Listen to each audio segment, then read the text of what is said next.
Lloyds Banking Group has been fined a record £28 million for a sales incentive scheme in which staff had to hit targets or face possible demotion. The Financial Conduct Authority says workers were under pressure to sell products to customers even if they didn't need them. 700,000 people were sold products like ISAs and insurance protection under the scheme. Our business editor Robert Peston reports. The black horse Lloyds, perhaps turned darker, more sinister, fined £28 million for putting excessive financial pressure on staff to sell investment products.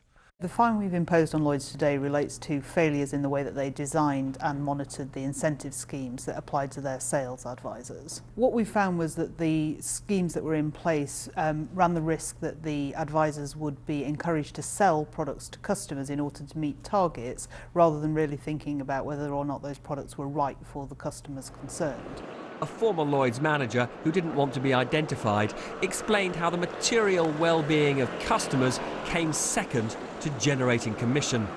It was made very clear that if I didn't do enough sales, then I wouldn't be in the job for much longer, and that was really when it became too much for me to deal with on a daily basis. I went into banking to help customers and to use my expertise in advising customers not to flog things all the time. So it just became too much, and it really was all the bank were interested in: sales, sales, sales.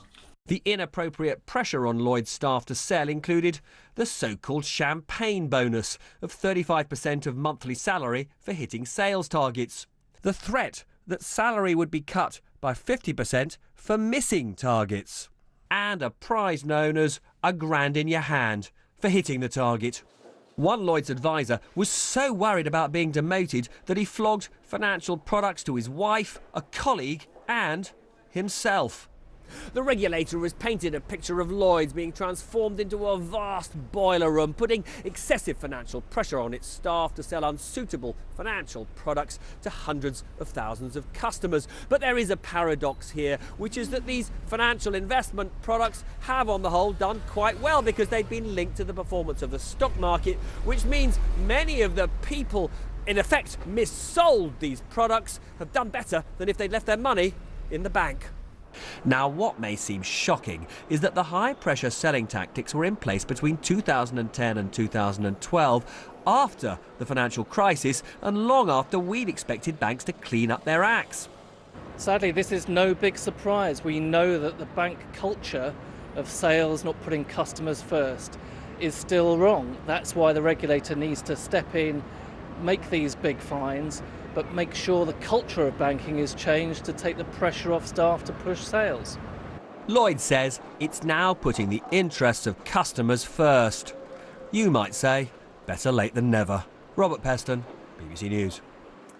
And with me now is Sarah Pennell's personal finance journalist from the website Savvy Woman. Thanks very much, Sarah, for coming along. You, of course, follow in some detail the mistakes, the poor practice, the dubious decisions of the banking industry. Put all of this into context for us, if you would. Well, I mean, this is the biggest fine that the new regulator and its previous incarnation, the FSA, have ever levied. And I think this is a real sort of sign of how the regulation is toughening up, because this stems from an investigation last September across a range of banks, and there was one bank in particular, Lloyds, that really kind of raised concerns.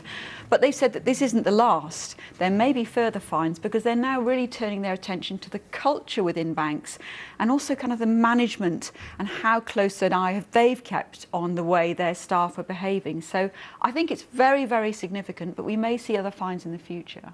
Because in the case of Lloyds, the system was blamed rather than individuals, but surely individuals create systems and create cultures.